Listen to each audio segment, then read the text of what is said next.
Another exercise that we can do with our dogs to help them settle and to help them be successful with holding place if we're not able to keep an eye on them exactly 100% of the time is we like to back tie them to something. And so here I'm taking off Echo's drag leash and putting on just a leash that I already have attached to my kitchen table. And so that way, if she were to get off the place board, she's not going to be able to run around the house and get into mischief. She'll only get, a couple paws off the place board.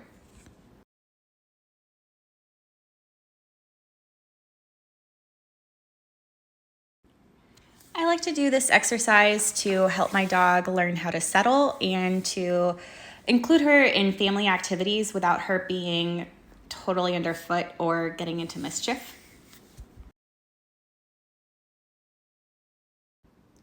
Sometimes for dogs who are struggling, I will give them something to chew on, but there's also something to be said for allowing them to just be and just exist without occupying their mind with movement and chewing and fussing.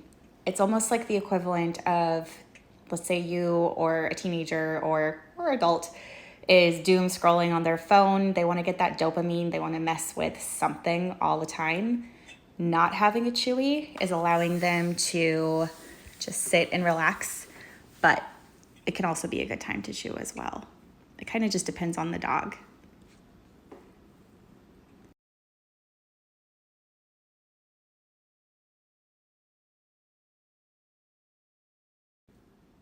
In this video, I am putzing around quite a bit and she's keeping an eye on me the whole time.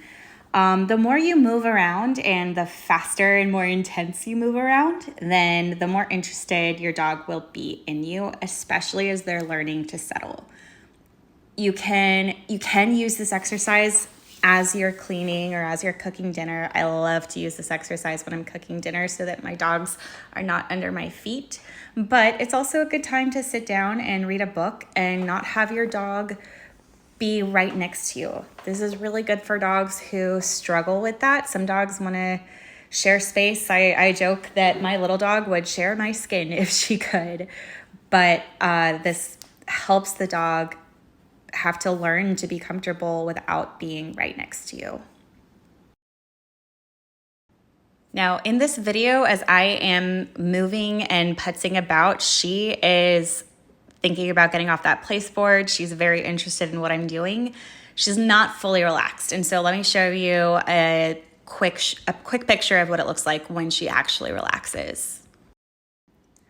You can clearly see the difference in her state of mind there. These exercises are going to be a lot easier on you and on your dog if you preface it with a bit of exercise and movement and something a little bit more physical. So we want to have our dogs in the habit of work, rest, play. And so we did do a little bit of work this morning, not quite enough because I needed to get these videos done, but you will see the difference between, big stretch, between her success if we give her a little bit of a physical outlet before we ask her to be calm.